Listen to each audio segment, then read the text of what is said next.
Who are the smartest guys you played with? Both of you guys. Andre Miller. Andre Miller taught me so much where he didn't, like he was soft-spoken, didn't say much. So when he spoke, it was funny because he had a different type of voice to be from Watts.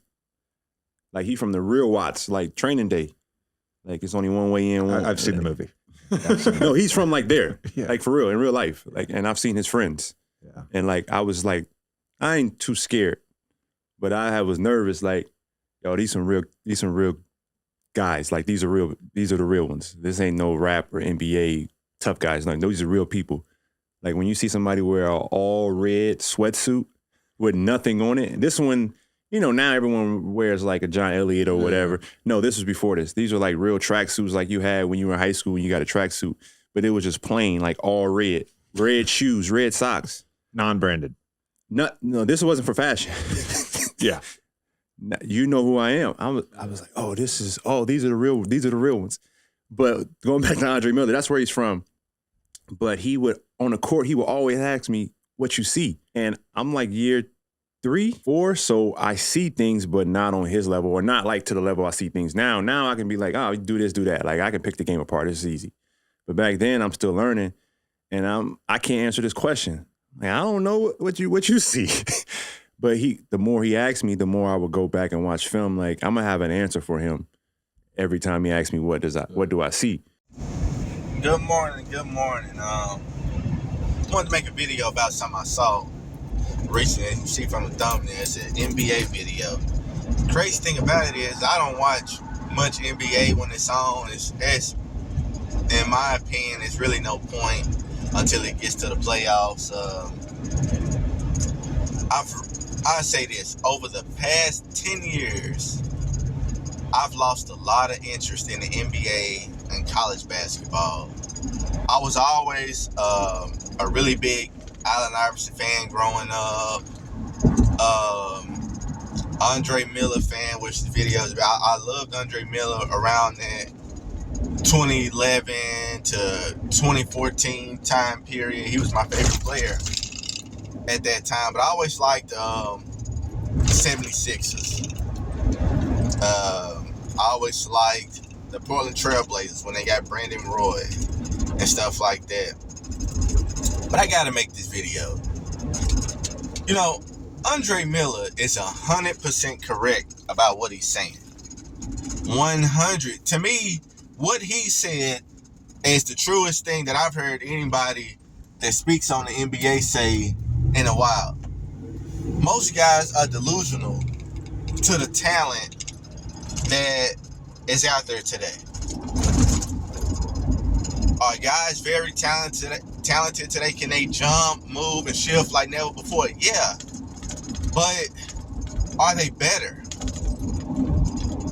No. Because the fundamentals of the game in America are not taught the way they once were. Everybody wants to be flashy. Everybody wants to be the next this, the next that. What happened to the original point guard and center positions? They don't exist anymore. They're gone. Finito. Where are they? A true point guard barely exists. Or if a guy is a true point guard now, people don't care about him. He don't score enough. I don't care nothing about him. He passed the ball too much. The most important thing in basketball is to pass the ball. Well, the most important thing is to score. But one of the most important things is to pass the ball. I know recently somebody asked, I stay near the Memphis area. Recently somebody asked me, why do I not think that the Memphis Grizzlies will ever win a championship? And I said, because they have Ja Morant. They said, oh, no, man, Ja one of the best players in the league. Yes, he is. Nah, man, Ja is, no, he did. See that he one of the top scorers. Yes, he is. And that's the problem. That is the problem. Ja is that team's biggest problem.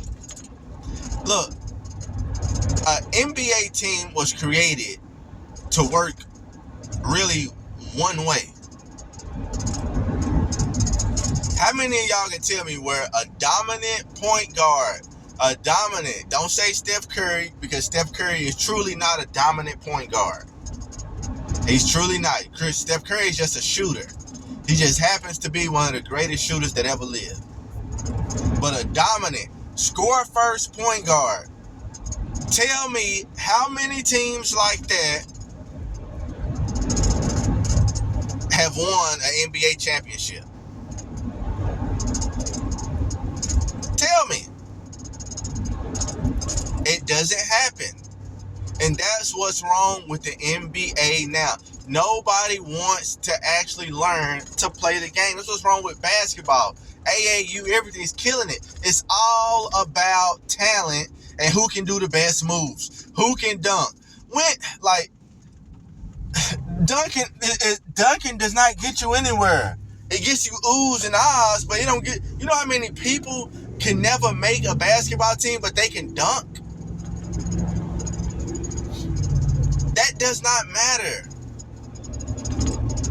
3-point shooting does not get you anywhere, folks. Realize that. 3-point shooting does not matter as much as we've made people think it matters. Every little boy now wants to be Steph Curry and shoot a 3. This is not Steph Curry's fault, though. This is the NBA's fault for pushing that narrative. Every center in the league now wants to be able to shoot a 3. Nobody wants to bang down low. They scared to. Everybody wants to run to the 3-point line. Oh, watch me shoot. I can shoot too. I can be a great shooter too. Look at me. Come on, man. It's not that important. Fundamentals, man. It's why these European guys can get in the league and be dominating the way they are, because they actually play fundamental basketball. If you don't have the fundamentals, you don't have anything. So, look, a lot of people are going to be upset at Andre Miller, but it's true. It's the reason why the league is going the way it's going today. It's the reason why basketball, everybody looks the same now. It's the reason why nobody is head and shoulders above the other now. Because the fundamentals are lost. Nobody has a mid-range game. Nobody wants to play defense anymore. If you do got 2 or 3 players that are good at it, he's a feisty team. No. He's just playing regular man-on-man ball defense. That's it. Bye, I got to go to work. Peace.